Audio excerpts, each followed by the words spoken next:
ચાલો વિદ્યાર્થી મિત્રો, તો આજે તૈયાર થઈ જાઓ 9 માંથી 9 માર્ક લાવવા માટે. આ વિડીયોની અંદર આપણે ધોરણ 10 વિષય અંગ્રેજી ગાલા અસાઇનમેન્ટની અંદર જે મોસ્ટ આઈએમપી ફંક્શન્સ આપવામાં આવ્યા છે તેનો અભ્યાસ કરવો છે. હવે જેમ કે તમને બધાને ખબર ફંક્શન્સ જે છે એ ગ્રામરની અંદર સેક્શન સી માં આપણને પૂછવામાં આવે છે. સેક્શન સી અને કુલ 9 માર્કમાં ફંક્શન્સ હોય છે. 3 માર્કમાં જોડકા હોય છે, 3 માર્કમાં ડાયલોગ હોય છે, 3 માર્કમાં કમ્પ્લીટ ધ સેન્ટેન્સ હોય છે. અને વળી પાછું સવલત એ છે કે અહીંયા આપણને 9 માર્કમાં એમસીક્યુ આપવામાં આવે છે. તો હવે આ 9 માંથી 9 માર્ક સંપૂર્ણ આવવા જોઈએ. કાળજી કરશું કે ફંક્શન્સની અંદર આપણો એક પણ માર્ક કપાય નહીં. અને તેની આગોતરી તૈયારીના ભાગરૂપે આજે આપણે આઈએમપી જે ફંક્શન્સ છે તે જોઈએ. પહેલી શરૂઆત આપણે કરશું જોડકાથી, મેચ ધ ફંક્શન્સથી. ચલો જોતા જઈએ. The Sapteshwar temple near Sabarmati river is an ancient temple. તો જે સપ્તેશ્વર ટેમ્પલ જે છે એ એક પ્રાચીન મંદિર છે. તો ત્યાં જવાબ આવશે ઓપ્શન સી. પહેલા વિધાન માટે જવાબ આવશે પ્લેસ, ડિસ્ક્રાઇબિંગ પ્લેસ. જગ્યાનો અહીંયા ઉલ્લેખ કરવામાં આવ્યો છે. He is the boy who won the gold medal. અહીંયા આપણે જોઈએ છીએ કીવર્ડ તરીકે હુ આપ્યું છે. જ્યારે પણ આપણને હુ મને હુઝ આપ્યું હશે ત્યારે આપણે એનું ટાઇટલ પસંદ કરશું પર્સન. તો અહીંયા આપણને સ્પષ્ટ દેખાઈ રહ્યું છે ઓપ્શન ડી જે છે તે જવાબ આવશે બીજા વિધાન માટે, ડિસ્ક્રાઇબિંગ પર્સન. ત્યાર પછી આપણે જોઈએ how much money do you have. તો અહીંયા આપણને પ્રશ્ન પૂછવામાં આવ્યો છે કે તમારી પાસે કેટલા પૈસા છે. તો ત્યાં આપણે લખશું સિકિંગ ઇન્ફોર્મેશન. એટલે કે ઓપ્શન એ જે છે તે ત્રીજા વિધાન માટે સાચો જવાબ રહેશે. ત્યાર પછી આગળ વધતા રહીએ. બીજું જે જોડકું છે મેચ ધ ફંક્શન્સ, તેનો આપણે અભ્યાસ કરીએ. તો પહેલું વિધાન આવું છે Soham usually wax up early.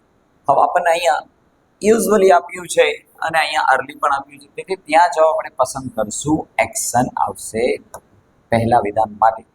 ત્યાર પછી that is the car whose owner is my friend. અહીંયા આપણે જોઈ શકીએ છીએ કે હુઝ આવ્યું છે અને વાત થાય છે કારની, ચીજ વસ્તુની. તો ત્યાં આપણે લખશું option A, describing thing. Third one જો આપણે જોઈએ ને, if you wait you can meet the doctor. તો થોડી રાહ જોશો તો તમે ડોક્ટરને મળી શકશો, ડોક્ટર ભેગા થઈ શકશો. તો કેમ કે આપણને ઇફ આપ્યું છે અને ઇફ જે છે તે બને છે યોગ્ય ટાઇટલ કન્ડિશન માટે. ચલો તો ત્યાં આપણે લખ્યું એક્સપ્રેસિંગ કન્ડિશન. આગળ ચાલતા રહીએ ગતિથી. વાવ, ધીસ ઇઝ ગ્રેટ ન્યૂઝ. ખૂબ જ સારા સમાચાર છે. તો ત્યાં આપણે લખશું એક્સપ્રેસિંગ નાઇસટીઝ. પહેલા વિધાન માટે સાચું રહેશે એક્સપ્રેસિંગ નાઇસટીઝ. આગળ જોઈએ તો may I take your book today. કે શું આજે તમારું પુસ્તક લઈ જઈ શકું છું. હવે અહીંયા છે ને પોલાઇટ એક રિક્વેસ્ટ છે, વિનંતી છે, પરમિશન છે, તેથી આ આવશે બીજા વાક્યના જવાબમાં, સિકિંગ પરમિશન. કીવર્ડની જો વાત કરીએ તો અહીંયા આપણને આપ્યો છે મે. જો કે મે જે છે પોસિબિલિટીમાં કામ કરે ને પરમિશનમાં કામ કરે છે. The cake that you enjoyed eating was made by my mother. કે જે કેક તમને ખૂબ જ પસંદ આવ્યો તે માતા દ્વારા બનેલું હતું. તો અહીંયા કેક એટલે કે ચીજ વસ્તુની વાત થઈ રહી છે. તેનો જવાબ આવશે ડિસ્ક્રાઇબિંગ થિંગ. ત્રીજા વિધાન માટે સાચો જવાબ રહેશે ડિસ્ક્રાઇબિંગ થિંગ. ત્યાર પછી જો આગળ જોઈએ તો we have to reach home before father returns. કે પિતા ઘરે પહોંચે એના પહેલા જ આપણે ઘરે પહોંચવું પડશે. તો અહીંયા આપણે જોઈ શકીએ છીએ ને હેવ ટુ આપ્યું. હવે હેવ ટુ એટલે આ કામ કરવું જ પડશે, જેની અંદર કોઈ છુટકારો છે નહીં, કોઈ બાંધછોડ છે નહીં, ફરજિયાત પણ બતાવે છે. એક્સપ્રેસિંગ નેસેસિટી જે છે તે આવશે પહેલા વિધાન માટે સાચો જવાબ. Soham may have written this essay. કે કદાચ સોહમે આ નિબંધ લખ્યો. મે અને માઇટ જે છે તે પોસિબિલિટી બતાવે. તો પહેલો વિકલ્પ જે છે તેની અંદર આપણને પોસિબિલિટી સ્પષ્ટ દેખાઈ રહ્યું છે. આગળ હાલીએ ને તો he did not attend the school because he was. સ્કૂલે ન આવી શક્યો, શાળાએ ન આવી શક્યો, તે બીમાર હતો, કારણ બતાવે છે. તો એ સ્પષ્ટ આપણને નજરે પડી રહ્યું છે ડિસ્ક્રાઇબિંગ રીઝન જે છે option D goes for statement number 3. ત્યાર પછી આગળ ચાલીએ તો પહેલું વાક્ય આવું છે, the game of Jallikattu was dangerous so the government banned it. જે રમત હતી ખૂબ જ જોખમકારક હતી, તો તેથી સરકારે તેને બંધ કરાવી દીધી. તો ત્યાં આપણે લખશું રીઝન એન્ડ રિઝલ્ટ, કે જે ગેમ જે હતી તે ખૂબ જ ઘાતક અને જોખમકારક હતી, તેથી તેને બંધ કરવી પડી.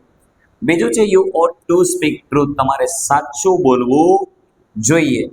હવે અહીંયા એક જાતની એડવાઇસ છે. એડવાઇસ માટેના કીવર્ડ છે શુડ, ઓટ ટુ અને હેડ બેટર. અહીંયા આપણને ઓટ ટુ દેખાઈ રહ્યું છે ને, તેથી ત્યાં ટાઇટલ બનશે ઓપ્શન સી એક્સપ્રેસિંગ એડવાઇસ.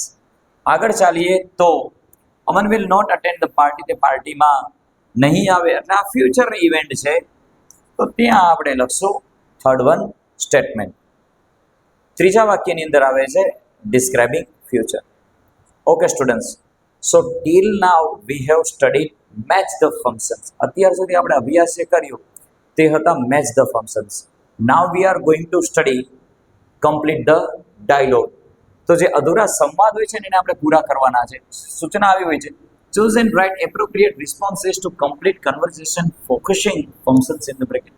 હવે અહીંયા આપણને બ્રેકેટની અંદર કમાન્ડ આપે છે, જેમ કે પહેલા વાક્યમાં છે પોઈન્ટ ઓફ ટાઈમ, એને ધ્યાનમાં લઈને એબીસીડીમાંથી સાચો વિકલ્પ પસંદ કરવાનો હોય છે. તો ચલો જોઈએ. લલિત બોલે છે since when have you been learning Sanskrit, કે તમે ક્યારથી સંસ્કૃત શીખી રહ્યા છો. તો પોઈન્ટ ઓફ ટાઈમનો હું તમને કીવર્ડ કીધું, તેની અંદર સિન્સ આવે છે, તો ઓપ્શન બી આપણો સાચો બને. I have been learning Sanskrit since last month, ગયા મહિનાથી સંસ્કૃત શીખી રહ્યા છે. બીજું વિધાન જોઈએ તો આવું છે, ફાધર કહે છે what are the children doing. પિતાએ પ્રશ્ન પૂછ્યો બાળકો શું કરી રહ્યા છે. માતા કહે છે ડ્યુરેશન ઓફ ટાઈમ. હવે યાદ રાખો, પોઈન્ટ ઓફ ટાઈમમાં જેમ કીવર્ડ સિન્સ આવે એમ ડ્યુરેશન ઓફ ટાઈમમાં જે કીવર્ડ જે છે ને તે ફોર આવે છે. ફોર સાથે સમય આવે છે, જેમાં અહીંયા દેખાઈ રહ્યું છે they have been playing chess for an hour, કે 1 કલાકથી ચેસ રમી રહ્યા છે બાળકો. દિવ્યેશ પ્રશ્ન કરે છે લક્ષ્યને when do you go to school, સ્કૂલે ક્યારે જાઓ છો. તો લક્ષ્ય જ્યારે સ્પેસિફાઈંગ ટાઈમમાં કીધું તો એ કહે છે I go to school at 7 AM, સવારે 7 વાગે હું શાળાએ જાઉં છું. ત્યાર પછી દયા જયાને પૂછે છે why did you come so early, શા માટે તમે ખૂબ જ વહેલા આવ્યા. આપણને છે ને પર્પસ બતાવ્યું છે વહેલા આવવાનું, તમારો હેતુ શું છે. તો ઓપ્શન ડી બને છે એમાં, I came early so that I could meet the teacher. વહેલા આવ્યા કે જેથી કરીને અમે ટીચરને મળી શકીએ. ફિફ્થ વન ડાયલોગ છે, અજય પૂછે છે વાય ડુ યુ એડમાયર મી, શા માટે તમે મનીષના વખાણ કરો છો. હવે અહીંયા કોન્ટ્રાસ્ટ આપ્યો છે. કોન્ટ્રાસ્ટ એટલે આપણે જાણીએ છીએ વિરોધાભાસ. એની અંદર બટ, યેટ, સ્ટીલ, ધો, ઓલ્ધો, ઇવન ધો, ઇવન ઇફ લખી શકાય. તો અહીંયા આપણે જો ઓપ્શન બી ની અંદર ધો મળી રહ્યું છે. Though is poor you always helps other. ગરીબ છે પણ તેમ છતાંય મનીષ બીજાની મદદ કરે છે.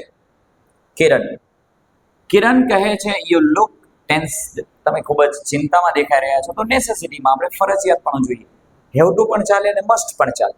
ઓપ્શન બીમાં આપણે જોઈએ ને તો આપણને કીવર્ડ મળી રહ્યો છે have to. I have to complete this project by evening, કે ટેન્શન એ બાબતનું છે કે આજે સાંજ સુધી આ પ્રોજેક્ટ મારે પૂર્ણ કરવો પડશે. ત્યાર પછી teacher Y did you complete, શા માટે તમે મોડા આવ્યા. પ્રશ્ન પૂછે છે વિદ્યાર્થીને, તો વિદ્યાર્થી કારણ અને પરિણામ બંને કહે છે. તો જો અહીંયા કહે છે I came late because I missed the bus, મારે સ્કૂલે પહોંચવામાં શાળાએ પહોંચવા મોડું થઈ ગયું કારણ કે બસ ચૂકી ગયા હતા. ત્યાર પછી આગળ ચાલીએ. અવની પૂછે છે how was the weather in Bhavnagar, ભાવનગરમાં આજકાલ વાતાવરણ હવામાન કેવું છે. તો પ્રિયા એના જવાબમાં કહે છે કમ્પેરિઝન. ઓપ્શન બી એમાં જવાબ સાચો બને છે, Bhavnagar is as hot as Vadodara, Vadodara જેટલી જ ત્યાં ગરમી છે. Statement number 9 everyone. Mister Sharma what are your plans for Sunday, આ રવિવારે તમે શું કરી રહ્યા છો. મિસિસ શર્મા કહે છે ફ્યુચર એક્શન, ભવિષ્યનું સ્ટેટમેન્ટ બનાવે ને તેવું આપણે ઓપ્શન જોઈએ છે. Option C we can see here, I will be going for shopping with Neha, Neha સાથે શોપિંગ કરવા જઈ રહ્યા છે. Let's have the next one dialogue. Aastha where is Ayodhya, Ayodhya ક્યાં છે. તો નરેશ તેના જવાબમાં કહે છે ડિસ્ક્રાઇબિંગ પ્લેસમાં. Ayodhya which is known for the Ram temple is in Uttar Pradesh, Ayodhya જે છે રામ મંદિરના લીધે તે પ્રખ્યાત છે કે જે આવેલું છે ઉત્તર પ્રદેશ રાજ્યમાં. પિતા પ્રશ્ન કરે છે વેર ઇઝ સ્નેહા, સ્નેહા ક્યાં છે. તો એના જવાબમાં she is reading a book in the garden, કે તે સ્નેહા જે છે તે બગીચાની અંદર પુસ્તક વાંચી રહી છે. તો એક્શન માટે આપણે ચાલુ વર્તમાનકાળનું વિધાન પણ પસંદ કરીએ અને એક્શનની અંદર પેસિવ વોઇસનો પણ સમાવેશ થાય છે. પેસેન્જર, તો જોઈએ પેસેન્જરે શું પ્રશ્ન પૂછ્યો છે. ક્લાર્ક જવાબ આપે છે કે train is late by 30 minutes, કે કે ટ્રેન જે છે ને તે 30 મિનિટ મોડી છે. તો મુસાફરે પ્રશ્ન આવો કર્યો હશે, when will the Gujarat express arrive, કે ગુજરાત એક્સપ્રેસ ક્યારે આવશે? Okay, now we have dialogue number 13. Jatin, Aman reached early, Aryan, expressing manner. તો મેનર માટે આપણે એડવર્બ મળવું જરૂરી છે, જેમ કે અહીંયા દેખાઈ રહ્યું છે. He always reaches early. આગળ વધતા રહીએ. Toral, what do you know about? Saputara વિશે તમે શું જાણો છો? તો મેહુલ સ્પેસિફાઈંગ લોકેશન, એ જગ્યા વિશે થોડીક માહિતી આપે તેવો વિધાન. It is a famous hill station in Dang district. Dang જિલ્લામાં આવેલું હિલ સ્ટેશન છે. તુલના, this is a wonderful electronic dictionary. સારી ઇલેક્ટ્રોનિક ડિક્શનરી છે. મેકિંગ ઇન્ક્વાયરી, તો અહીંયા આપણે ઇન્ક્વાયરી કરે છે, પ્રશ્ન પૂછે છે. તો જો અહીંયા પ્રશ્ન એવો પૂછવામાં આવે છે, મેકિંગ ઇન્ક્વાયરી અબાઉટ પ્લેસ, જગ્યા સંબંધિત. From where did you buy, કે આ ડિક્શનરી તમે ક્યાંથી ખરીદી છે? અહીંયા આપણને અબાઉટ પછી પ્લેસ આપવામાં આવ્યું છે, સ્થળ સંબંધિત પૂછપરછ થઈ રહી છે. So students, we also have studied 15 most IMP dialogues of Gala assignment. Now we are going to start reading some most IMP complete the sentence. તો હવે ડાયલોગ્સ નહીં પણ અધૂરા વાક્ય આપણે પૂરા કરવાના છે, જે પણ ફંક્શન આધારિત જ રહેવાના છે. ચલો જોઈએ. ત્યાં સૂચના આવી મળશે આપણને, complete the sentences choosing the correct option, focusing the functions in the bracket. તો કાઉન્સમાં જે વર્ડિંગ્સ આપેલું છે, ટાઇટલ આપેલા છે ફંક્શનના, એના આધારે આપણે અધૂરું વાક્ય છે એ પૂરું કરશું. તો જેમ કે પહેલું વિધાન, આઈ થિંક, હું વિચારું છું. એડવાઇસ, એડવાઇસની અંદર જેમ કે હમણાં જ આપણે વાત કરી, શુડ આવે, ઓટ ટુ આવે અને હેડ બેટરનો સમાવેશ થાય છે. ઓપ્શન સી આપણે જોઈ શકીએ છીએ, મિનલ શુડ લર્ન કમ્પ્યુટર, મિનલને કમ્પ્યુટર શીખવું જોઈએ. ત્યાર પછી બીજું વાક્ય આવું છે, ટેક અ લાર્જ પોટ, મોટો પાત્ર લઈ લો. પ્રોસેસ છે, તો કોઈ ક્રિયા કરવા માટે સ્ટેપ બાય સ્ટેપ થતી પ્રોસેસ બતાવે છે. Add some milk and sugar in it, કોઈ પાત્ર લઈ લો, કોઈ વાસણ લઈ લો અને એની અંદર દૂધ અને ખાંડ એડ કરો, ઉમેરો. Third one statement, everyone, it is very cold, ખૂબ જ ઠંડી છે. યુ નેસેસિટી, તો એની અંદર આપણે મસ્ટ અને હેવ ટુ ગોતીએ તો આપણને આવ્યું છે ને, you must wear warm woollen clothings, તમારે ગરમ કપડાં પહેરવા જોઈએ. Fourth one, everyone, as well alternative છે. અલ્ટરનેટિવની અંદર આપણે કીવર્ડની જો વાત કરીએ તો તેની અંદર સમાવેશ થાય છે આઈધર અને નાઈધર. આપણને અહીંયા મળી રહ્યું છે સ્ટડી આઈધર મેથ્સ ઓર સાયન્સ. ત્યાર પછી you failed in the exam, તમે પરીક્ષામાં નપાસ થયા. પ્લેઝન્ટ્રીઝ, તો આપણને દેખાઈ રહ્યું છે I am sorry to know that, એ જાણીને ખૂબ જ દુઃખ થયું. The shopkeeper said reporting event, reporting ઇવેન્ટની અંદર ડાયરેક્ટ ઇનડાયરેક્ટનું સ્ટેટમેન્ટ આપણે લખતા હોઈએ છીએ, તો આપણને ખબર છે કે રિપોર્ટિંગ ઇવેન્ટની અંદર ડાયરેક્ટ ઇનડાયરેક્ટમાં આપણે સેડ લખી, ધેટ લખી, અને તે નોર્મલી ભૂતકાળમાં હોય છે. તો that he would send the grocery soon.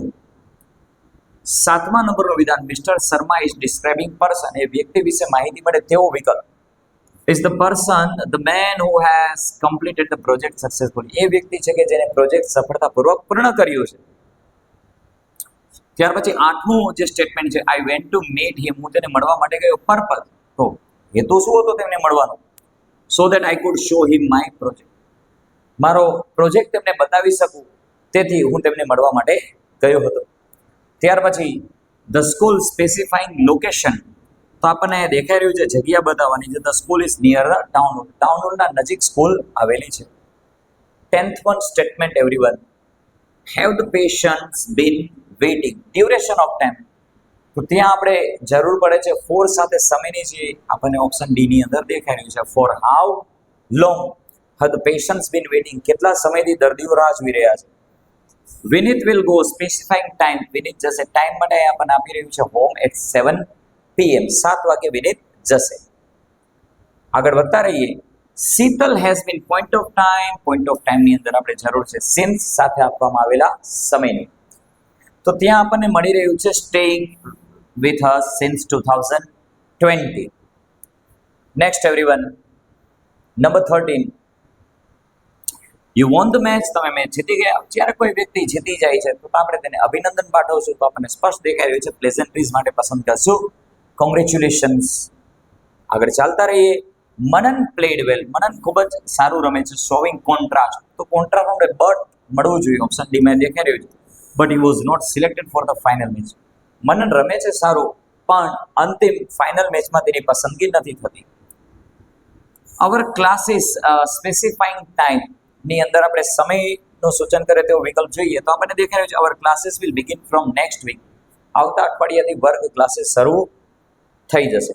Okay students, so in this video lecture we have studied most IMP functions of Gala assignment.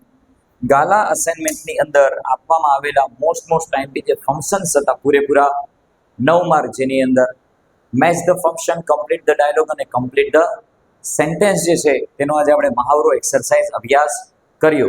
I hope that this video will really very helpful you to score maximum marks in your first preliminary exam starting soon. Okay students, so આ video તમને ખૂબ જ ઉપયોગી બનશે. આ video તમે તમારા મિત્રો સાથે જરૂર શેર કરજો.